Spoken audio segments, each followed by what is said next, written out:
my mom and dad gave me a purity ring when I was like 14 and made me promise that I would save myself for marriage. So now every time I read smut, I need to make sure that there are consequences to the character's actions, which the consequences is her getting pregnant. And the best example is Twilight.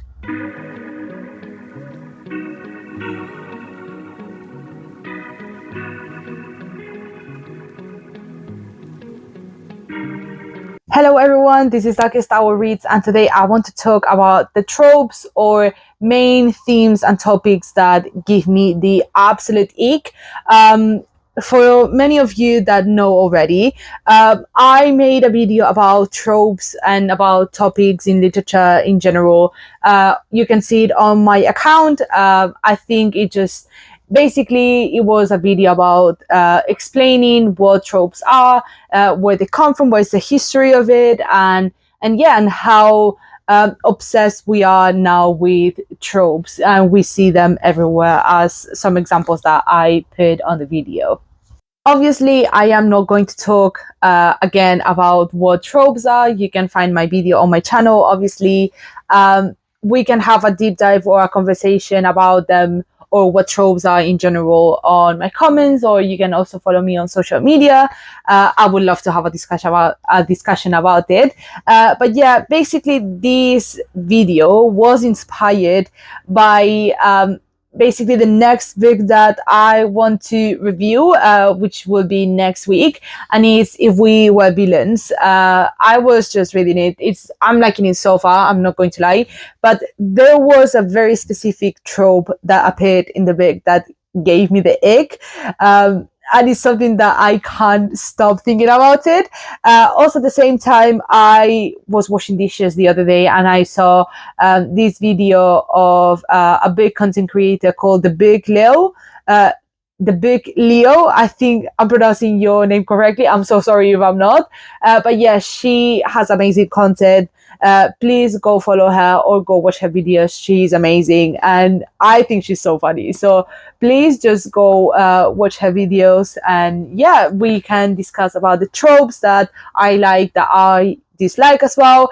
But yeah, please take into account that this is just my opinion. What you might like, I might not like it, and what I love, you might dislike it. So it's just a matter of taste. But yeah, let's start.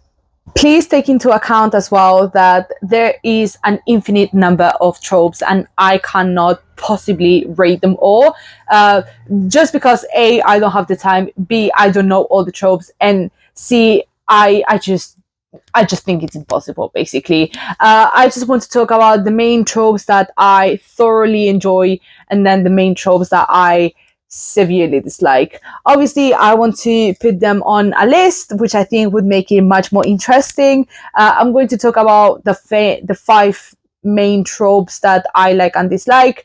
And obviously, again, please, this is my own opinion. And if you disagree, we can talk about it on the comments. You can also, again, follow me on my social media and we can talk.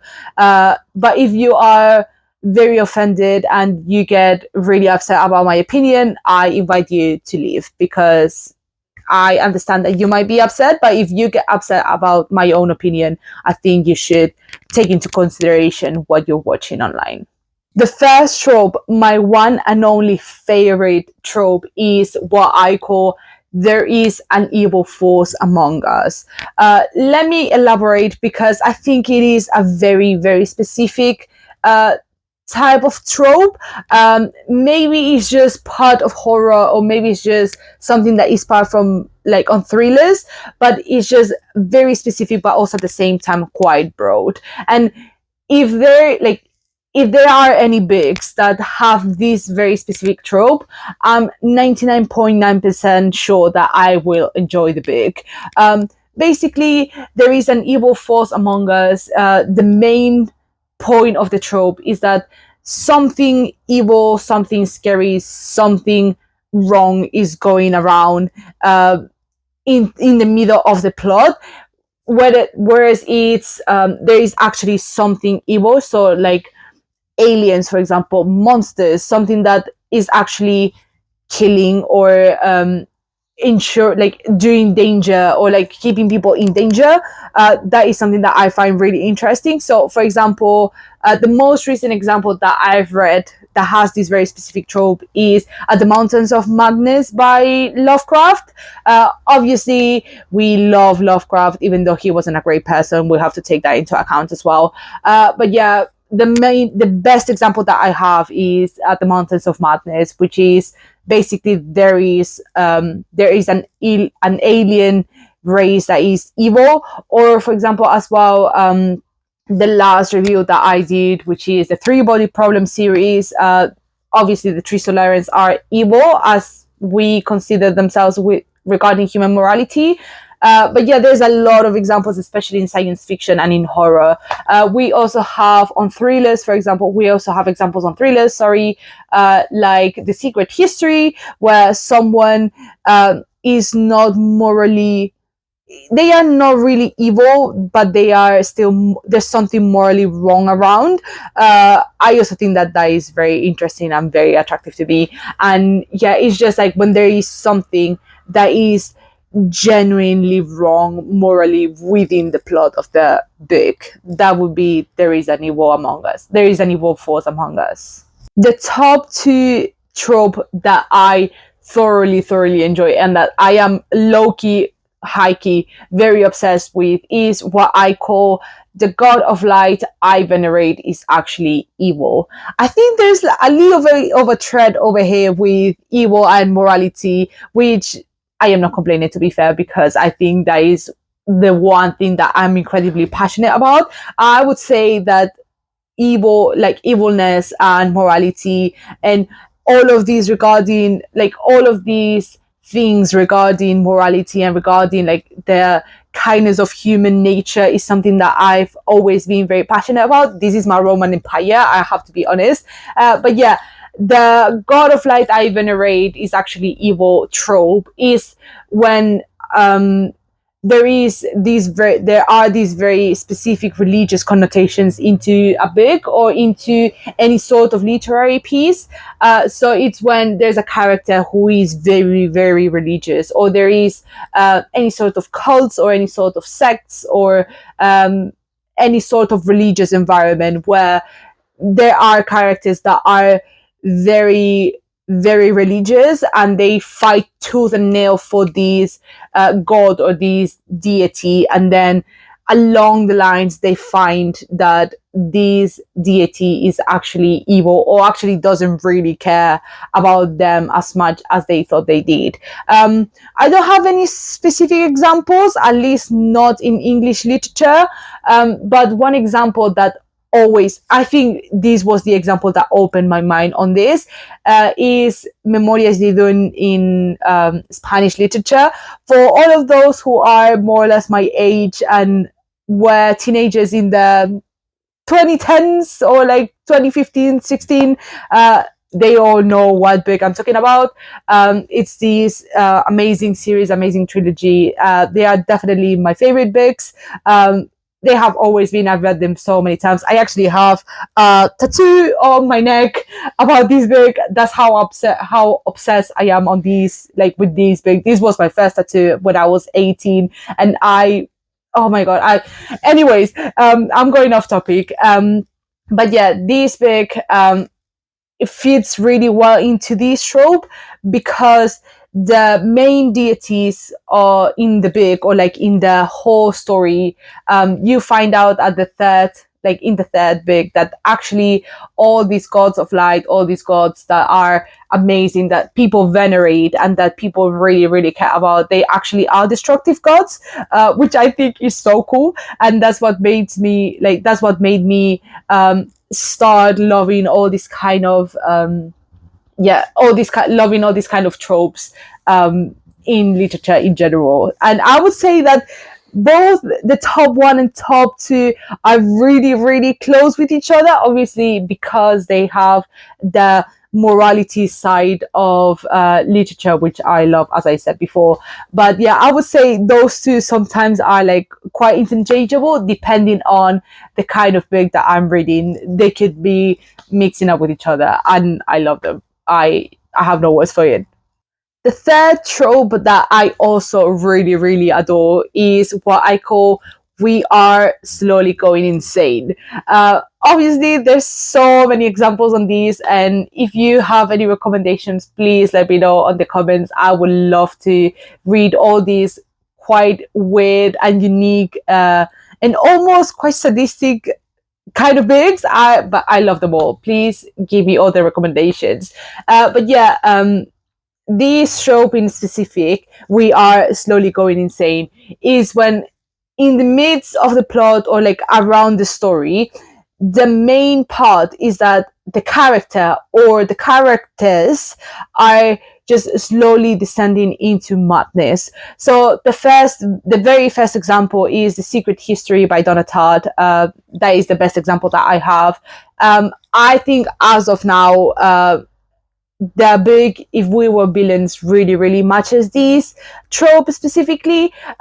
Probably there's 100 or thousands of examples. If you have any, please let me know. But yeah, it's a very, very specific type of trope, and it's just when characters in general just collectively go insane, or they just like start uh, behaving and they start behaving unlike themselves, and they just become someone else because of the pressure or because of any external situations. And now I want to talk about the three tropes that I severely dislike. Please, again, take into account that this is just my opinion. But yeah, let's just cut into the chase because I think this is where it gets juicy. I would say the first one, and this is not on the bottom, like this trope is not at the bottom, but I will go from the ones I hate least to the one I hate the most. So the first one in top four, it would be the what I call the narcissistic Daisy. So for those who have read The Great Gatsby, you know who Daisy is. She is one of the main characters in The Great Gatsby. She is one of the two female characters in the story, and I cannot dislike her more. Like I genuinely disliked Daisy, especially in the movie. But anyways, I still really, really disliked the character in the bigs as well. The narcissistic Daisy, just to explain a little bit about her, how I personally view her, it's basically the kind of female character where she's incredibly passive. Everything just happens to her, seems to be happening to her, but like she is not at fault of whatever happens to her. She has had a terrible life, obviously terrible parents, whatever, but she is incredibly attractive, incredibly pretty. She's very charismatic. She is the center of attention anywhere and everywhere. Obviously, she has a partner, but the main character, for some reason, still likes her and still gets tempted by her. And obviously, because she's so passive and everything just seems to happen to her, she doesn't actively try to improve her situation. She just expects people to improve her life for her. That's the narcissistic Daisy, right? So obviously, the very best example is The Great Gatsby. Daisy, the main character. That's why I called this trope the narcissistic Daisy. But I see this character way too often. Maybe it's because I tend to like classics, and probably male writers just have one expectation of women, which is just being a Daisy, which could very well be an explanation about this. And we could definitely talk about this in another video if you guys are interested, obviously. But I have recently seen this kind of Daisy for now, take into account that I haven't finished the big yet, but I see the narcissistic Daisy type of girl in If We Were Villains from Rio. I see this character. I see Meredith, one of the characters in the book, as a narcissistic Daisy for now. Please I could be completely wrong, and if I am, I will let you know next week. But yeah, I see a very narcissistic Daisy type of character in Meredith. The kind of person that is like extremely attractive. The main character only sees how attractive she is. Obviously, she is very intelligent, as Daisy is as well. They are very aware that they are attractive and they use it for their own good. Um, Maybe to the point of hurting people or hurting others, but just getting their success, right? But yeah, I see Meredith as a narcissistic Daisy, and I cannot handle it. It is so annoying. It pisses me off so badly. I'm so sorry, but a narcissistic Daisy should not exist as a character. The second to last trope that I cannot stand is PWP. For those who know, you guys know exactly what I'm talking about. But for those who don't, PWP means porn without plot, and it's basically stories that have no context or very, very minimal context or plot in general. It's just full on smut, and we don't really we don't really care that much about the plot as long as the smut is good. I would say that that is such a bad trope. Obviously, I've seen it more on. It's more often. That's something that I see more often in fan fiction.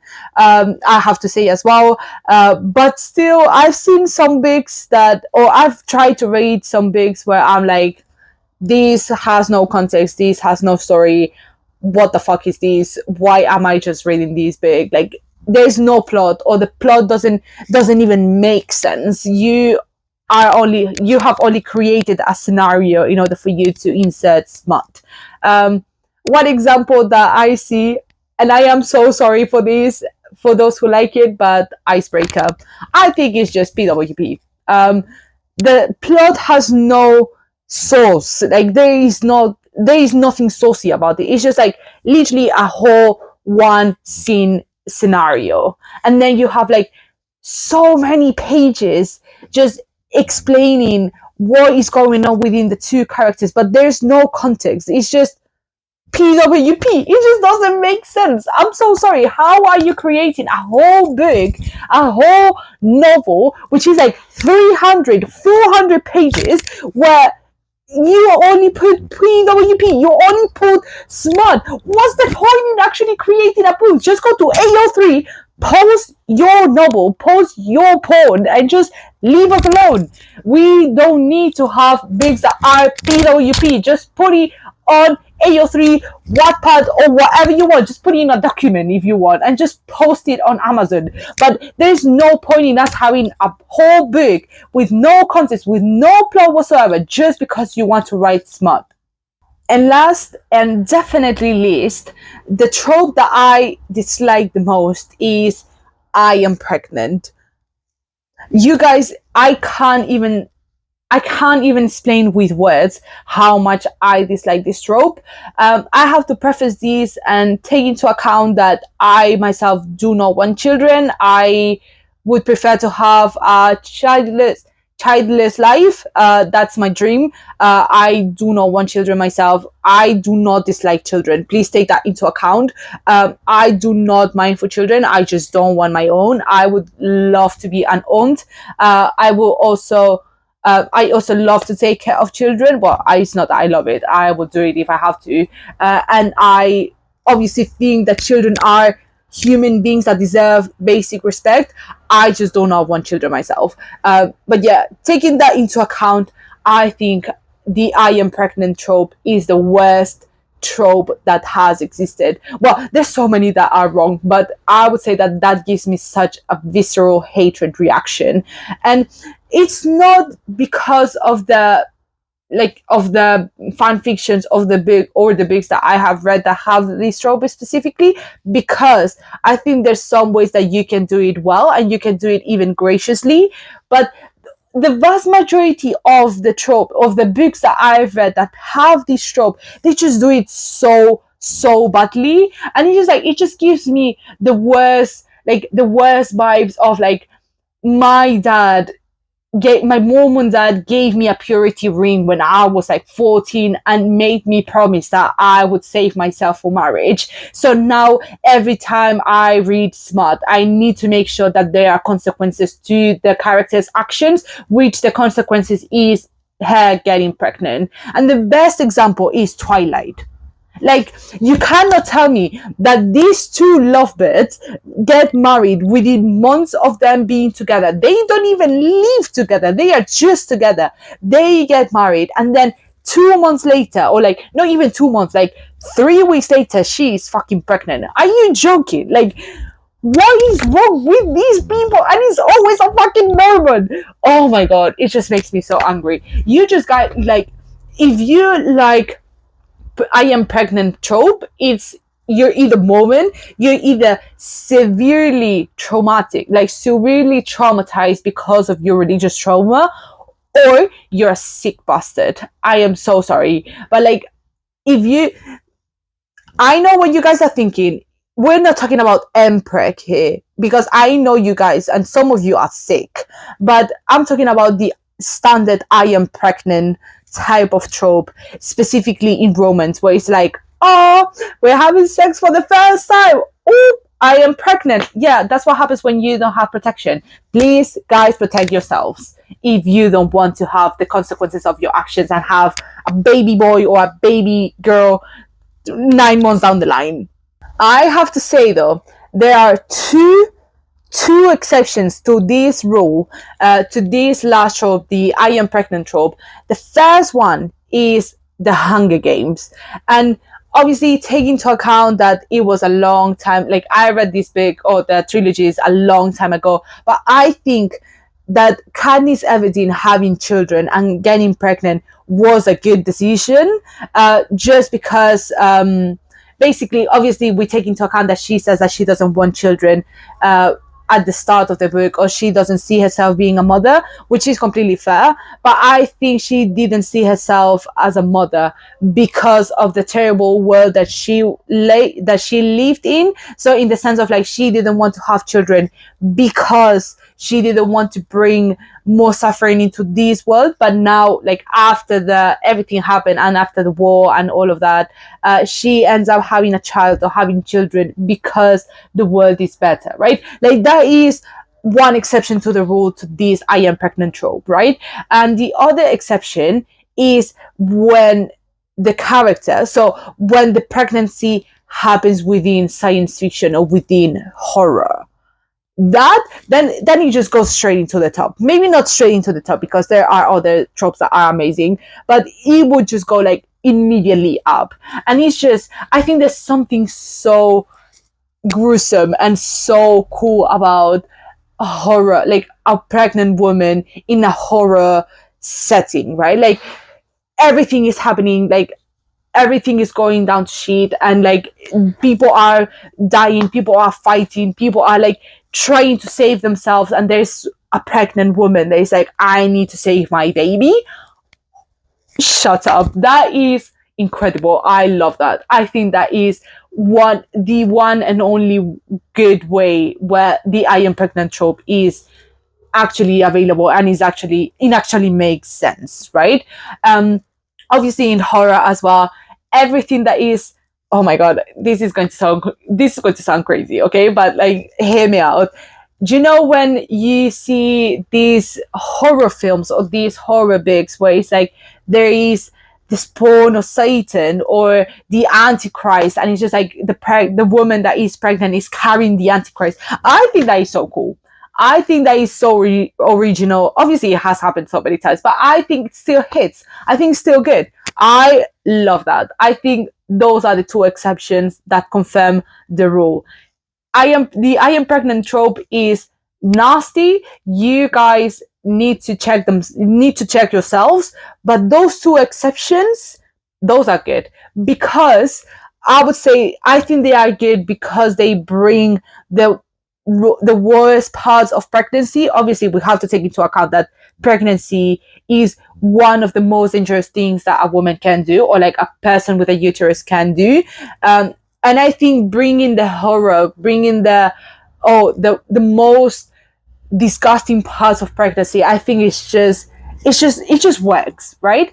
But I know that the vast majority of people that like the I am pregnant trope, they don't like, because they don't like all of that side. They like the consequences of having sex, which screams very like slut shaming and just like enemies of progress and enemies of feminism. I'm so sorry, but I just said it. That's all for today, guys. I think that I've been flaming way too much about the tropes that I dislike, but I hope you guys liked the video actually. And please tell me, what are your favorite tropes, or what are the tropes that you dislike? Put it in my comments. Just let me know on my social media. I would love to hear about what are the tropes that you enjoy or that you dislike. Thank you so much for watching this video. As always, I hope you have a great week and enjoy, guys. Bye.